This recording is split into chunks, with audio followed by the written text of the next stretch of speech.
When the weary Rachmaninoffs arrived in Stockholm on the afternoon of December the 24th, the cheerfulness of the holiday shoppers only increased the loneliness and anguish of the exiles.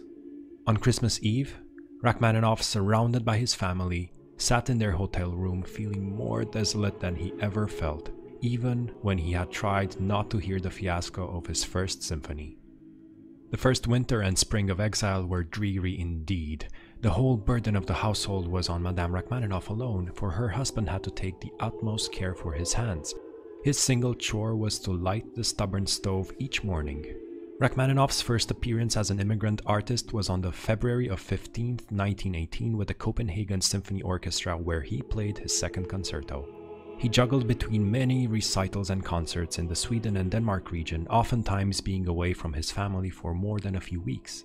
With the fees from his concerts, he was able to put himself back on his feet, paying his debts and resting long enough to look around before making his first move.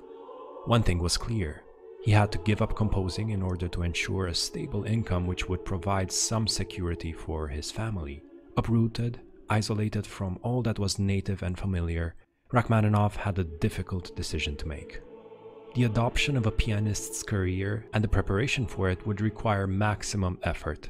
He would have to transform from a composer-pianist to a virtuoso pianist. For this, his daily life would have to be changed, his long-neglected technique would have to be overhauled, and a large new repertoire would have to be built. All the demands he made on himself in playing his own compositions were multiplied in playing the works of other composers. At the age of 45, this great artist went on to work on his new career with the energy and persistence of a young and ambitious musician. Soon after, though, he received 3 offers from America: a post of conductor for 2 years of the Cincinnati Symphony, the Metropolitan Concert Bureau sent him a proposal for 25 piano recitals, and the Boston Symphony Orchestra offered him to conduct 110 concerts in 30 weeks. The last one seemed the most attractive of the 3, but he had no programs ready. The time would be too short to prepare such an extended schedule, and after a brief hesitation, he declined all 3 offers. But they did help him make up his mind. The idea of moving to America, far from the scene of war and outside the tiny circuit of neutral countries open to him in Europe, had for some time seemed advantageous now. The 3 offers showed him that he would surely find work and audiences somewhere in America. With October ending, he realized that it was too late to organize tours or to hire halls for the current American season. Yet he decided to take his family then on pure speculation with no contracts, relying solely on his powers and his hopes. He had enough money for the journey, but little more. The ship Bergensfjord steamed from Oslo on November 1st, 1918, and by November 10th, it anchored in the New York harbor. Their first night there was not at all a quiet one. They were roused from their beds by a nightmarish uproar from the streets below, shouts, whistles, automobile horns. Perhaps a revolution had started here too, but a satisfactory explanation came with the morning paper. News of an armistice had reached New York early that morning. For musicians, the arrival of Rachmaninoff was news more immediately joyful than the armistice. Visitors squeezed through rejoicing crowds on the street to bring greetings, welcomes, and advice. Even Prokofiev was there, and he offered tribute by including works by Rachmaninoff in his first New York recital.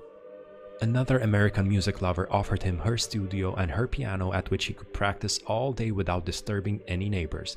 He accepted the offer, grateful to be relieved of the embarrassment of playing for an involuntary hotel audience. Both important concert bureaus and record companies besieged Rachmaninoff with offers. He signed a contract with the concert bureau and also a first recording contract as well. His first concert after arriving in America was on the afternoon of December the 8th in Providence. On December the 15th, he began his program with a transcript of the Star-Spangled Banner. However, before the close of this first season, rules for the reception of Rachmaninoff's music among American intellectuals were laid down by Paul Rosenfeld in the New Republic. But there's an essential that his music wants. It wants the imprint of a decided and important individuality. Nor is the music of Mr. Rachmaninoff ever quite completely new-minted.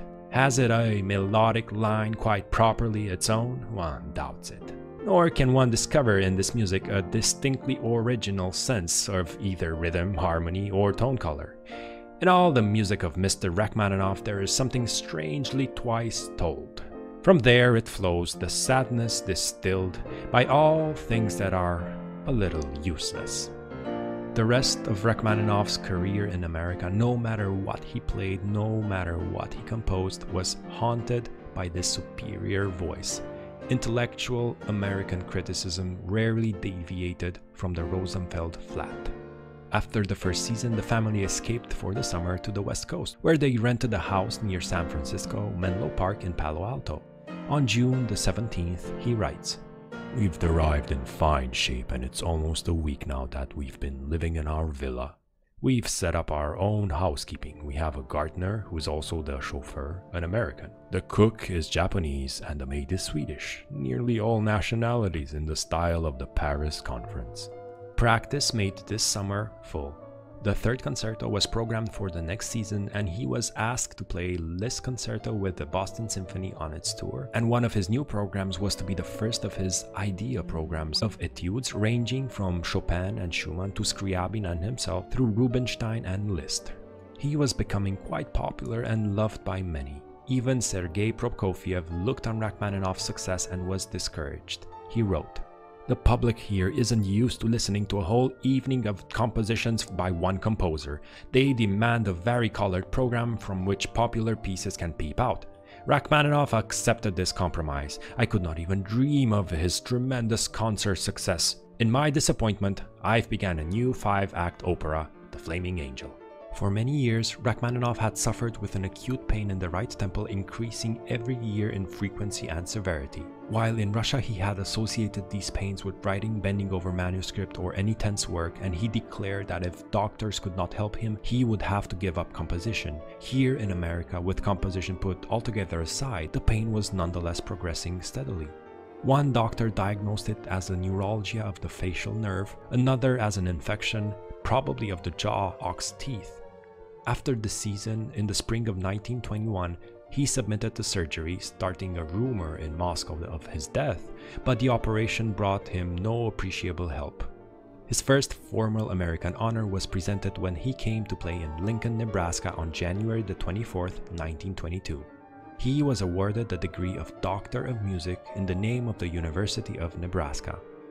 At the end of the season, after a concert, in a letter he writes, "The concert went off successfully. I played well and the hall was sold out. Someone scolded me in the papers, but that's a given.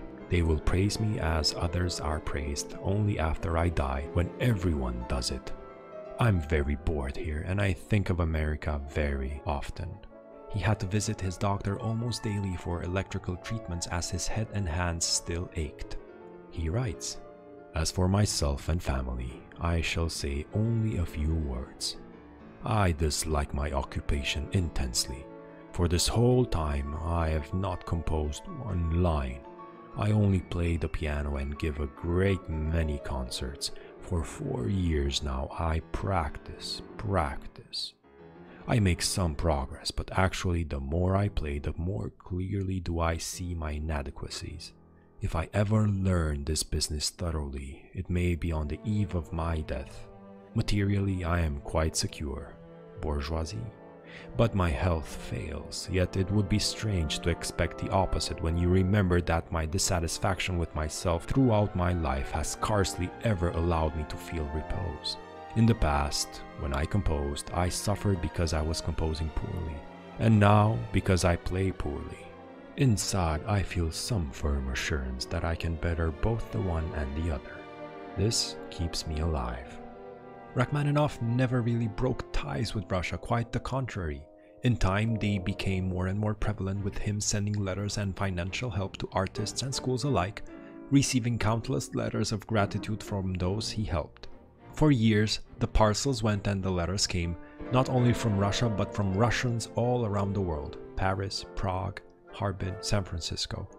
The greetings that came to Rachmaninoff on his 60th birthday were chiefly from individuals and groups whom he had helped and fed. When morale was needed, that too he would try to supply. The house on Riverside Drive became a center for Russian artists living or passing through New York City. This phase of its existence was climaxed by the arrival of the touring Moscow Art Theater. With the area of his tour widening and his schedule packed tight with 71 appearances between November the 10th and March the 31st, 1923, he was tempted to hire a special railway observation car equipped for his full establishment, where he could live free of hotels and practice without the thought of other tenants. But this luxury that had seemed at first so efficient was soon given up. Life in it grew too monotonous, and the very sight of the car became repulsive to him. There is also some information of Rachmaninoff's interest in jazz. His name appears among the patrons of Whitemane's epoch-making Aeolian Hall concert of February 12, 1924. During this period, he also got to play for the president at the White House. In August of 1925, tragedy struck their family. Prince Wolkonsky died shortly before the birth of his child, leaving behind a wife and a mother. This crisis affected him so deeply that, but for his contracts, he would have stayed with a widowed daughter and not returned to America that year.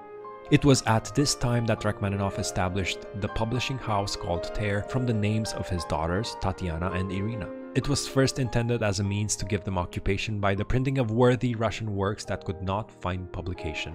As biblical as it may seem, after 7 long concert seasons, Rachmaninoff considered that he deserved a sabbatical year. Bookings for the 1925-26 seasons were cut short, and after too long an interval, secretly as ever, Rachmaninoff began work on another major piece, his 4th concerto. Even though he went into a deeper seclusion than usual, he underestimated the intrusive power of his friends armed with unavoidable obligations of all sorts. He writes to a friend called Vladimir. "My dear friend Vladimir, it gives me great joy to receive your letters, and truly, if it weren't for this accursed life here that robs you of work as well as one's whole day, and the continuous rush to do what has to be done and doesn't have to be done, such as various pointless visits, notes, pesterings, proposals, and so on. If not for all this, I would write you more often. I've grown used to this country, and I kinda love it, but there's one thing it doesn't have: quiet. However, it has become difficult to obtain this in Europe too. Either I don't know how to organize it, or perhaps it doesn't exist anywhere. So I'm always rushing about, eternally conscious that I shan't be on time. Now, before our departure for Europe, this seems even worse." The composition of the concerto began in a New York apartment and was completed by the end of August. He dedicated it to Medtner. In 1927, the new recital season began, this time in New York on February the 19th. After 2 Philadelphia performances of his 4th concerto on March the 18th and 19th, the new work was displayed on March the 22nd before the enthusiastic audience and skeptical critics of New York. One of them would write, "For all its somewhat naive camouflage of whole tone scales and occasionally dissonant harmony, Mr. Rachmaninoff's new concerto, his 4th in the key of G major, remains an essentially 19th century, as if Tchaikovsky had signed it. Somber it is at times, but it never exhibits the fathomless melancholy of such authentic masters of tragical speech as Mussorgsky. There is a Mendelssohnian strain in Rachmaninoff which relates him more intimately to the salon than to the steppes, and this strain comes out in his new concerto as it does in all his music sooner or later. The new work is neither so expressive nor so effective as its famous companion in C minor, nor is it so resourceful in development. There is thinness and monotony in the treatment of the thematical material of the slow movement, and the finale begins to weary before its end. The imposing and the seductive Rachmaninoff is still the unashamed and dramatizing sentimentalist of the 2nd concerto." And many more critics disliked it or found it to be disappointing. The reception of the new concerto was distinctly a defeat. After completing its scheduled performances with the Philadelphia Orchestra, Rachmaninoff withdrew it from further American hearings. The blow was so heavy that it was many years before the composer could face the problem of revisioning the 4th concerto. For this year and the next year and the one following that, Rachmaninoff's family were not to live in his earnings as a composer. They were to be supported not by the 4th concerto or by the 3 Russian songs, but by Rachmaninoff as a pianist. His income season resumed in January 1928 with a program built around 3 Fantasia sonatas by Beethoven, Liszt, and Chopin. The summer of 1928 was spent in Dresden, where he had a chance to get some work done, as well as to practice for the European tour starting on October the 2nd. The first concert in Copenhagen left pleasant memories. In a letter 2 days later, Rachmaninoff writes, Most of all, I love to go to Denmark. It is not very profitable to go there, but I do it out of sentiment. The Danes are about 100 years behind in music, as also in their technical development. That is why they simply have a heart. It is wonderful to see a whole nation that still has a heart. Very soon this organ will generally become atrophied because of its uselessness, and it will soon be a curiosity. The whole European tour of that year was a great success, and it ended in Paris on December the 2nd.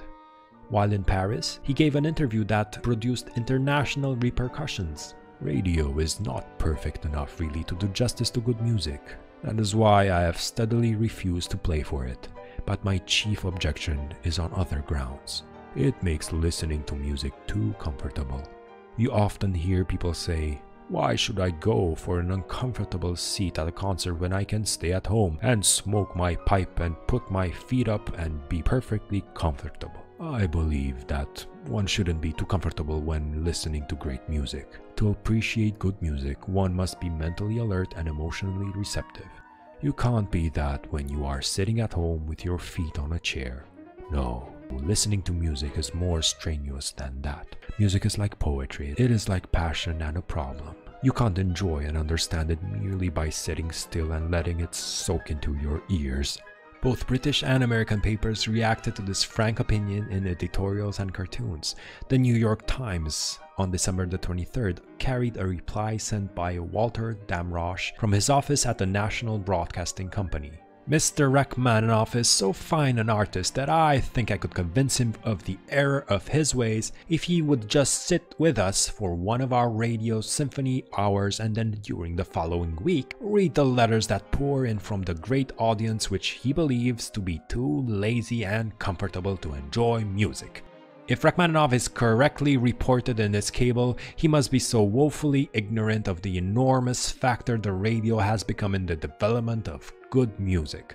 In the autumn of 1929, Rachmaninoff was stricken by ill news coming from Novgorod. His mother had passed away, and soon after, the tone of his letters changed as well to reflect an understandably upset mindset.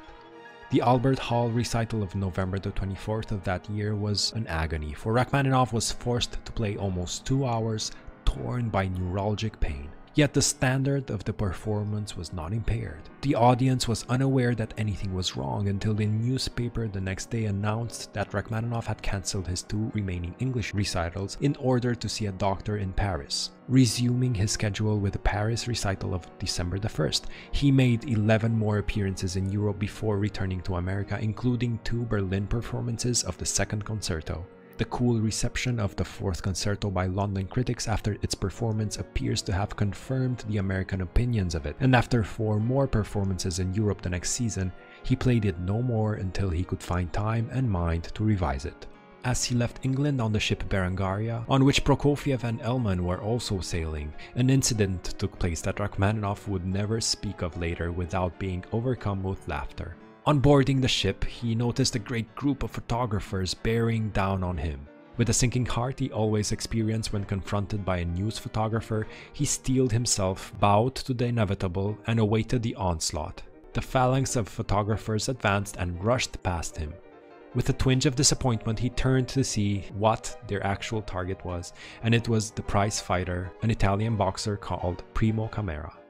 Until 1931, not much happened. Rachmaninoff toured a bit and went on his usual summer vacations. A request that will end up having loud reverberations, however, came from the circle of Russian culture to sign a protest against remarks made by a certain someone praising Soviet achievements in the field of public education. Before, Rachmaninoff had always been usually circumspect in avoiding political reference in his public statements, possibly because of his unwillingness to embarrass his several relatives then living in Russia, including his mother and his brother Arkady. But now Rachmaninoff added his signature to that letter, and within 2 months this gesture was to have a serious effect on Rachmaninoff's relations with his native country. As he was touring the US, traveling from the east to the west coast, he heard the most unwelcome news from Moscow. On the occasion of a concert performance at the Moscow Conservatory of the Bells, Moscow newspapers ran attacks on the work and its composers, calling for a halt to Soviet performances of his music as an answer to his anti-Soviet actions. Rachmaninoff refused to comment on this boycott when he arrived in New York, and he took the news more calmly than his friends, for he felt sure that this was only a temporary penalty for signing that letter. Once in an interview he said, "Only one place is close to me, and that is my own country, Russia." But now, Russia was close to his music too. It is during this time that he completely finished revising his first concerto and wrote his now famous variations on a theme of Corelli. The first public performance of the new variations was at Rachmaninoff's first concert of the season in Montreal on October the 12th, 1931. The reception generally was faintly condescending. One Boston critic found in them a great deal that will intrigue pianists willing to tackle new problems. In New York, one of the attendant critics was Joseph Yasser, who wrote enthusiastically about the New York but pointed out Rachmaninoff's error in crediting Corelli with a theme that had been previously used by other 17th century composers. He sent Mettner the new variations. "I've played them here about 15 times, but of these 15 performances, only one was good. The others were sloppy. I can't play my own compositions, and it's so boring. Not once have I played these all in continuity. I was guided by the coughing of the audience. Whenever the coughing increased, I would skip the next variation. Whenever there was no coughing, I would play them in proper order. In one concert, I don't remember where, some small town, the coughing was so violent that I played only 10 of my now 20 variations. My best record was set in New York, where I played 18. However, I hope that you will play all of them and won't cough." It is from this period that we have a very clear image of what Rachmaninoff thought about modern music. 2 days before leaving on a Europe tour and a summer in Switzerland, Rachmaninoff spoke with unusual bluntness to a reporter for the New York Times. Sergei Rachmaninoff took issue yesterday with the current opinion that modern music represents a period of evolution. To him, he said, it represents only retrogression. He did not believe that anything worthwhile could grow out of it because it lacked the one great essential, heart. Mr. Rachmaninoff said that he will devote at least part of the summer to composition. He refused to divulge the nature of this new work or works, which he has plans to write. Speaking of his reactions to modern music, he added, "The poet Heine once said, 'What life takes away, music restores.' He would not be moved to say this if he could hear the music of today. For the most part, it gives nothing. Music should bring relief, it should rehabilitate minds and souls, and modern music does not do this. If we are to have great music, we must return to the fundamentals which made the music of the past great. Music cannot be just color and rhythm, it must reveal the emotions of the heart." 40 years after the Moscow Autumn, when he made his debut as a piano virtuoso, Rachmaninoff, worried by the financial depression in America, began an unusually heavy schedule of 50 concerts. During the tour through the South and West, Rachmaninoff's aging body gave him a sharp warning. In San Antonio, he had so painful an attack of lower back pain that he could not reach the piano stool unassisted. It was only after being placed in the position that he permitted the curtains to be raised. While playing, the pain did not disturb him, but when, at an intermission, he found that he could not rise, he signaled for the curtains to be lowered while he remained sitting. The important thing was to let the audience be conscious of nothing but music. He writes, "This is my only joy, the concerts. If you deprive me of them, I should wither away. If I have pain, it stops when I'm playing. Sometimes the neuralgia on the left side of my face and head torments me for 24 hours, but before a concert it disappears as if by magic.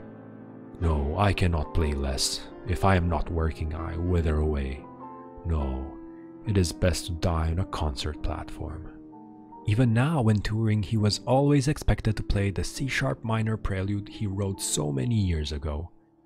When another pianist made his American debut in 1919, Benno Moisevich, he had included Rachmaninoff's unfamiliar prelude in B minor on his program, and the composer, in congratulating him, asked why he had turned to that particular prelude.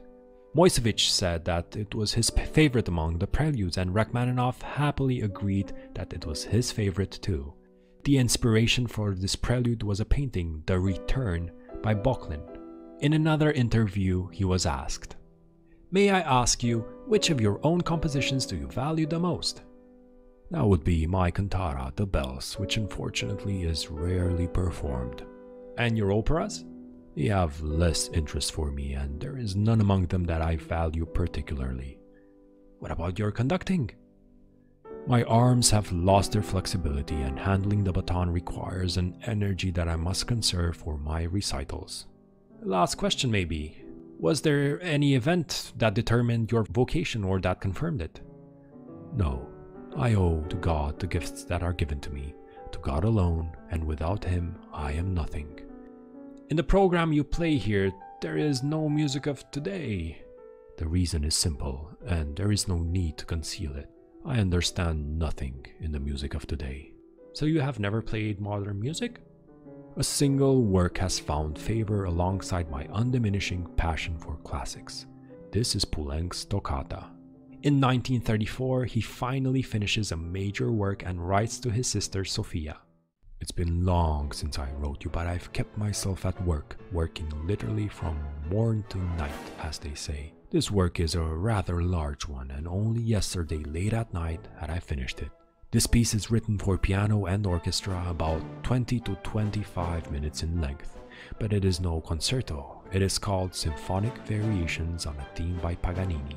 The response for the first performance of the Rhapsody in Baltimore on November the 7th was so enthusiastic that the composer, recalling the reaction to his last two major works, was disturbed. "It somehow looks suspicious that the Rhapsody has had such an immediate success with everybody."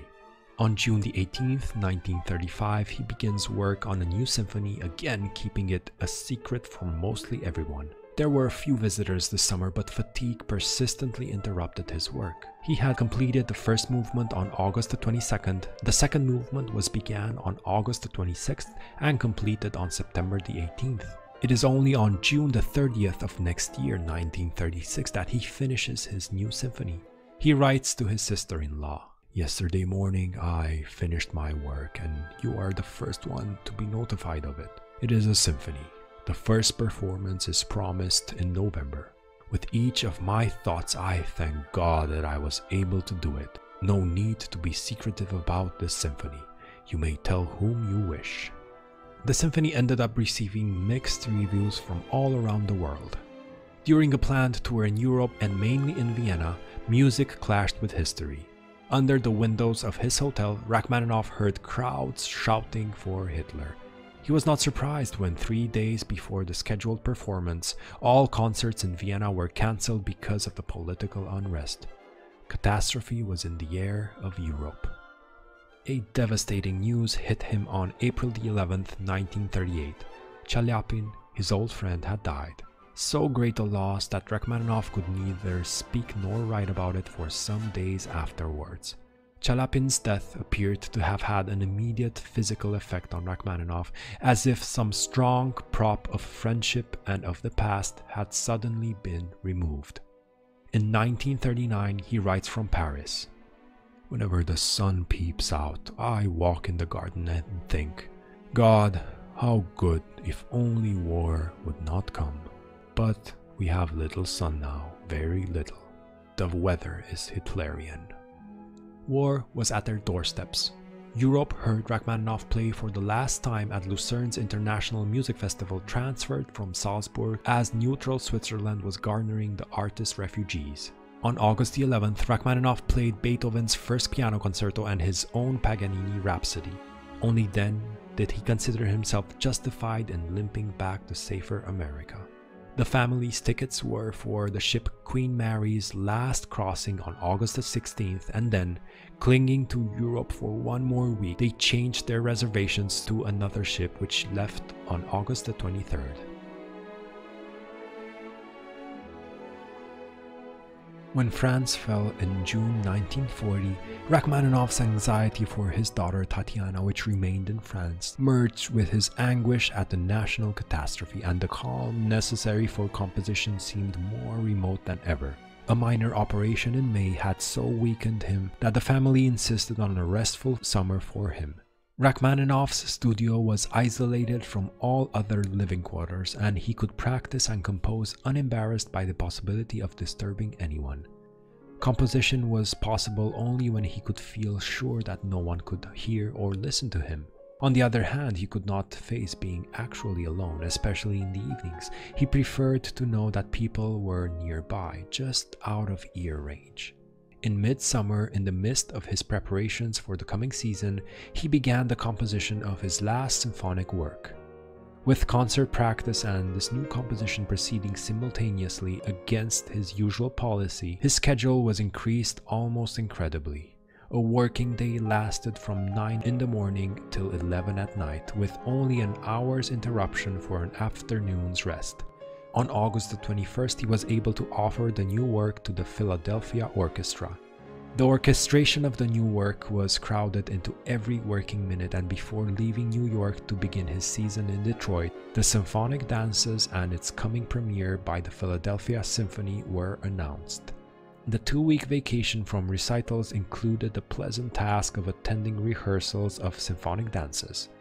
At the final rehearsal, he turned to the men of the Philadelphia Orchestra and said, "Years ago, I composed for the great Chaliapin. Now he is dead, and so I compose for a new kind of artist, the Philadelphia Orchestra." After a Philadelphia performance on January the 3rd, attended by the composer, the orchestra brought the work to New York, where it did not receive a warm critical reception. A frankly harsh notice was given it by the World Telegram. The composer took a bow from the stage. The prolonged applause was doubtless a tribute to himself rather than to his music, for the novelty nowhere rises to his best standards. The work is long and derivative. It might serve for a ballet with a macabre theme. The Dies Irae rings out in the finale in the midst of a rattling poor imitation of Cézanne's Danse Macabre. The piece teems with weird sounds, some of them just plain echoes. Mr. Rachmaninoff's orchestra is definitely haunted, especially the wind section, which is real rendezvous of ghosts. One Chicago concert was an especially unpleasant revelation to the old man himself, that conducting put more strain on his arms than a pianist could afford to suffer. He was willing to conduct once more before retiring for good from that profession. The tour ended and the Rachmaninoffs moved back to New York. The absence of news from Tatiana, his helplessness in not being able to assist her in any way, and the continuing reposts of Hitler's triumphs all had a darkened effect on Rachmaninoff's mood, and when, on June the 22nd, news came of the German attack on Russia, his worry and depression deepened. For a second time, he tackled the long-wished-for revisions of the Fourth Concerto. Without altering the thematic material, he largely revised its orchestration and the final movement was rewritten. He played the new version of the Fourth Concerto for the first time on October the 17th. Since the attack on Russia in June, the downward course of the war had darkened Rachmaninoff's days. However, he refused to echo the defeatism he heard all around him. He listened to his Russian friends who would say that Germans marched on, but the Russians did not surrender, and Rachmaninoff's desperation turned to hope, and this hope sought some way to help his native land. Right before leaving New York, he gave an interview for the Etude. "Composing is as essential a part of my being as breathing or eating. It is one of the necessary functions of living. My constant desire to compose music is actually the urge within me to give tonal expression to my thoughts. That, I believe, is the function that music should serve in the life of every composer. Any other function it may fill is purely incidental. I have no sympathy for the composer who produces works according to preconceived formulas or preconceived theories, or the composer who writes in a certain style because it is fashion to do so. Great music has never been produced that way, and I dare say it never will. Music should, in the final analysis, be the expression of a composer's complex personality. A composer's music should express the country of his birth, his love affairs, his religion, the books which have influenced him, the pictures he loves. It should be the product of the sum total of a composer's experiences. Study the masterpieces of every great composer and you will find every aspect of the composer's personality and background in his music. Time may change the technique of music, but it can never alter its mission. In my own compositions, no conscious effort has ever been made to be original or romantic or nationalistic or anything else. I write down on paper the music I hear within me as naturally as possible. I am a Russian composer, and the land of my birth has influenced my temperament and outlook. My music is the product of my temperament, and so it is Russian music. I never consciously attempted to write Russian music or any kind of music. I have been strongly influenced by Tchaikovsky and Rimsky-Korsakov, but I have never, to the best of my knowledge, imitated anyone. What I try to do when writing down my music is to make it say simply and directly that which is in my heart when I am composing. If there is love there, or bitterness, or sadness, or religion, these moods become a part of my music and it becomes either beautiful, or bitter, or sad, or religious. The Rachmaninoffs moved to California in a Beverly Hills estate with a large house, a swimming pool, the all-important garden, and a big music room that could hold 2 grand pianos. Its high elevation afforded several broad views, including one of the Pacific. It was a sunny, delightful place, and its nearest neighbors were at the right distance at the bottom of the hill. Vladimir Horowitz, with his wife and daughter, lived not far from the New Tower Road house. Rachmaninoff was fond of the entire Horowitz family and repeatedly expressed his admiration for the talent of the famous pianist. Horowitz frequently visited Rachmaninoff and they played duets for their own pleasure without an audience. The war made a deep and dark impression on Rachmaninoff. Every time the conversation turned to the East European front and the sufferings being endured by his beloved native country, one could easily observe how strongly he suffered himself. The mere thought of the hundreds of thousands of Russian people meeting their death, and of the barbarous destruction of priceless ancient Russian monuments made him shudder. Whenever he heard on the radio such recordings as the Russian Easter Overture by Rimsky-Korsakov, Stravinsky's Firebird, excerpts from Mussorgsky's Boris Godunov, in Chalyapin's incomparable interpretation, or any composition with a flavor of Russia, he would become visibly excited. Listening to Stravinsky's The Firebird, Rachmaninoff's eyes filled with tears and he exclaimed, "Lord, how much more than genius this is! It is real Russia." Along with mounting anxieties about the war in Europe, his private worry about his daughter's family also increased, for even indirect word of their health was rare. He knew that the Stravinsky's children were also in France and proposed a meeting with Igor and his mistress and later wife, Vera Arturovna, and her immediate response was delighted. They would be glad to go to the Rachmaninoffs for dinner.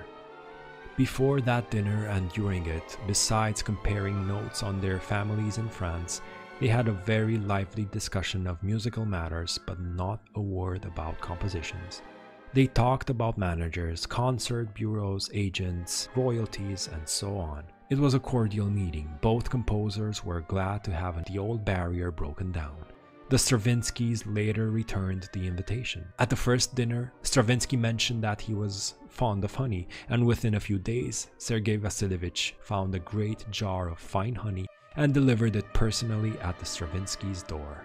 His public activity must soon end. For the past 2 or 3 years, his complaints of fatigue had increased, and when he told his doctor that he intended to make this his last tour, retiring to composition, the physician agreed that this was a wise decision. Sclerosis and high blood pressure required a halt to the constant nervous tension of a pianist's career. Rachmaninoff's 50th and last season began with a recital in Detroit on October the 12th. After a concert on December the 18th, Rachmaninoff kept his promise to take a 6-week pause interval in his concert schedule. Staying in New York, he rested consciously and practiced his usual daily 3 hours.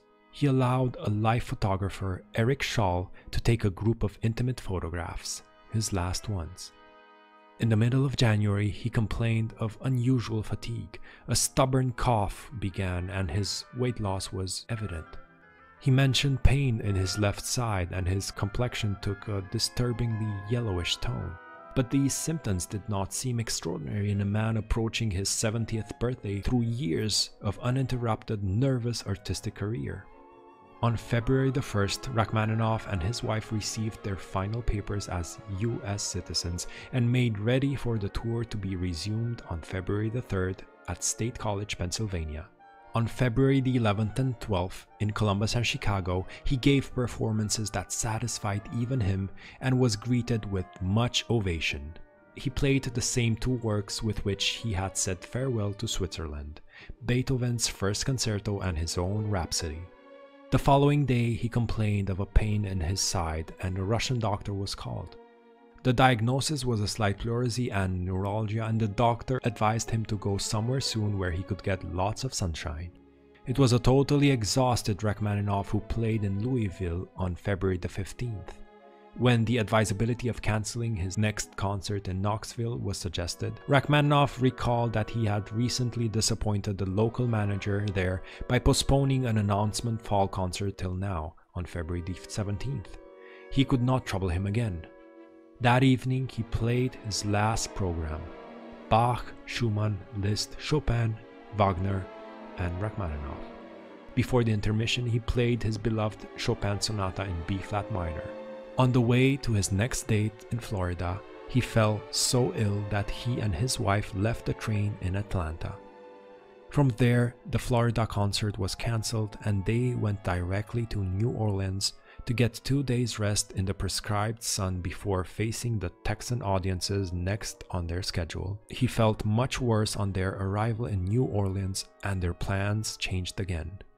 It was wartime and the train schedules were committed to the movement of troops and supplies, and the Rachmaninoffs could not get an immediate reservation. After 3 agonizing days of waiting, they spent 3 more days on a slow train to Los Angeles, where an ambulance awaited him. Chalapin's son, Fedia, met him there and went with them to the hospital. His greatest worry was that he could not do his daily practice. To encourage him, I said something about his getting well and playing again. "Not at my age, Fedia. At my age, one can't miss practice." And he looked at his hands. "My dear hands. Farewell, my poor hands." For 3 days, a doctor called Alexander Golitsyn kept Rachmaninoff under observation at the hospital, chiefly for the purpose of regular tests. But at last he had to yield to Rachmaninoff's extreme depression amidst the hospital surroundings and to his insistent demands that to be taken home on Elm Drive, where he believed he should recover as soon as the warm weather returned. A trained Russian nurse was engaged for him and she awaited his arrival at home on March the 2nd. Small swellings appeared on his body, and his appetite decreased with disturbing rapidity. Even the arrival of his sister-in-law brought no more than temporary distraction. On several occasions, Dr. Golitsyn had expressed his private opinion that the illness was far more serious than the patient had assumed. By the end of March, he asked the surgeon, Dr. E.C. Moore, for a consultation, and a minor operation was decided upon to test the swellings. With this and successive tests, they determined that Rachmaninoff's disease was fatal. A rare and rapid form of cancer, melanoma, had spread throughout his vital organs, attacking the liver, lungs, bones, and muscles, and was now beneath the surface of the skin. Surgery was out of the question. The family was told, but the diagnostic was concealed from Rachmaninoff. The doctors gave him vague and improbable explanations of his conditions, and it was the task of the family to keep him cheered with talk of future plans and trips. His chief concern seemed for those around him. He urged his wife to spend more time in the fresh air in the garden and told his daughter to visit friends and see films. On their part, they found it painful to be away from him any of these last hours.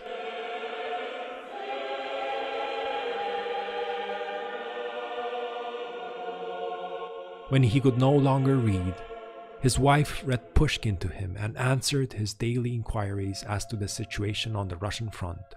Hearing that the Red Army had taken the initiative and had recaptured several towns, he sighed with relief. "Praise the Lord. God give them strength. Whenever his condition allowed him for an interval of peace, close friends were admitted to see him. Each time Dr. Golitsyn took Rachmaninoff's hand to check the pulse, he thought, "These beautiful thin hands will never touch a keyboard and give the same delight they have given for 50 years." From Moscow came plans for the celebration of his 70th birthday, centered in a concert of his works, and along with this, a letter arrived, signed by the 11 most distinguished names in Soviet music. "Dear Sergei Vasilyevich, on the day of your 70th anniversary, the Union of Soviet Composers sends you warm congratulations and hearty wishes for good spirits, strength, and health for many years to come.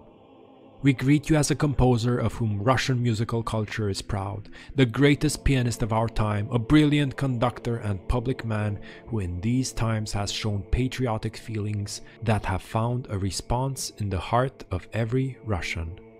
We greet you as a creator of musical works penetrating in their depth and expressiveness. Your piano concertos and symphonies, your chamber works, songs, and other compositions are often played in the Soviet Union, and the public here watches with close attention your creative activity and is proud of your triumphs." He read neither these nor any other words. He was in a coma. Early on March the 27th, a priest was called who administered the Holy Sacrament, and at 1:30 the next morning, Rachmaninoff died. The body of Sergei Vasilyevich Rachmaninoff was taken east and buried in Kensico Cemetery near a little New York town named Valhalla. What is music? How can one define it? Music is a calm moonlit night, a rustling of summer foliage. Music is the distant peal of bells at eventide. The sister of music is poetry, and its mother is sorrow. Music is born only in the heart, and it appeals only to the heart. It is love.